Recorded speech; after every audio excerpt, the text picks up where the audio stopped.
एक दाना आदमी की गाड़ी गांव के करीब खराब हो गई। उसने सोचा कि गांव से किसी से मदद लेता हूँ। वो जैसे ही गांव में दाखिल हुआ तो उसने देखा कि एक बूढ़ा शख्स चारपाई पर बैठा है और उसके करीब मुर्गियां दाना चुग रही है। उन मुर्गियों में एक बाज का बच्चा भी है जो मुर्गियों की तरह दाना चुग रहा है। वह हैरान हुआ और अपनी गाड़ी को भूलकर उस बूढ़े शख्स से कहने लगा कि ये कैसे खिलाफ कुदरत मुमकिन हुआ कि एक बाज का बच्चा जमीन पर मुर्गियों के साथ दाने चुग रहा है।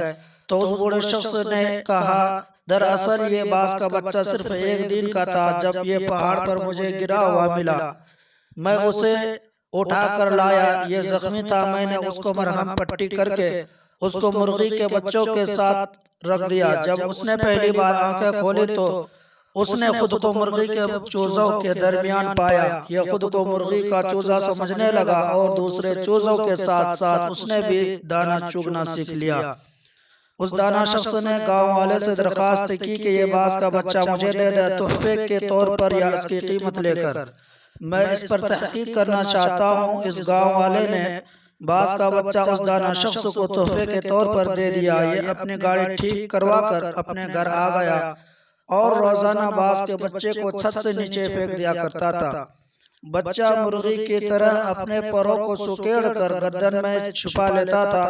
वो रोजाना बिलानगा बाज के बच्चे को अपने सामने टेबल पर बिठाता और उसे कहता, तू बाज का बच्चा है, मुर्गी का बच्चा नहीं, अपनी पहचान कर। इसी तरह उसने कई दिन तक उर्दू, पंजाबी, हर जबान में उस बच्चे को कहा, तू बाज का बच्चा है, मुर्गी का नहीं, अपनी पहचान कर, अपने आप को पहचानने की कोशिश करो। आखिरकार वो दाना शख्स एक दिन बाज के बच्चे को लेकर एक बुलंद पहाड़ पर चला गया और कहने लगा, खुद को पहचानने की कोशिश करो और तुम बाज के बच्चे हो। और उस शख्स ने यह कहकर बाज के बच्चे को पहाड़ की बुलंदी से नीचे फेंक दिया। बाज का बच्चा डर गया और उसने मुर्गी की तरह अपनी गर्दन को झुकाकर परों को सुकेड़ लिया और आंखें बंद कर ली। थोड़ी देर बाद उसने आंखें खोली तो उसने देखा कि जमीन तो अभी बहुत दूर है।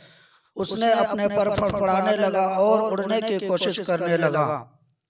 जैसे कोई आपको दरिया में धक्का दे दे तो आप तैरना ना भी आता हो तो भी आप हाथ पांव मारेंगे। थोड़ी ही देर में वो अपने आप को बैलेंस करने लगा, क्योंकि बाद में उड़ने की सलाहियत होती है।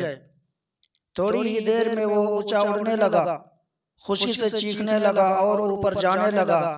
कुछ ही देर में वो उस दाना शख्स से भी ऊपर निकल गया और नीचे निगाहें करके उसका एहसानमंद होने लगा। दाना शख्स ने कहा, ए परिंदे, मैंने तुझे तेरी शनाख्त दी है, अपने पास से कुछ नहीं दिया। ये कमाल सलाहियत तेरे अंदर मौजूद थी, मगर तू बेखबर था। यही मामला हम लोगों के साथ है। हमारी एक खास पहचान है, हम एक खास उम्मत के अरकान हैं। हम एक ऐसी कौम है जिसने सारी दुनिया पर हुकूमत की। हमारे अंदर अल्लाह रब्बुल इज्जत ने बेपनाह सलाहियत रखी है, मगर मसला यह है कि हमारे इर्द गिर्द मुर्गियां हैं जिनमें हमारे टीवी चैनल और अखबारात भी शामिल है, जो मुसलसल हमको बताते हैं कि हम बाज के बच्चे नहीं, मुर्गी के बच्चे हैं। जो मुसलसल बताते हैं कि तुम सुपर पावर नहीं, हम सुपर पावर है। जो मुसलसल ये बताते हैं कि तुम बहादुर और ताकतवर नहीं, बल्कि बुज़दिल हो और कमजोर हो, जो कुछ नहीं कर सकते हो। अगर आज हम अपने आप को पहचान ले तो हम बहुत कुछ कर सकते हैं।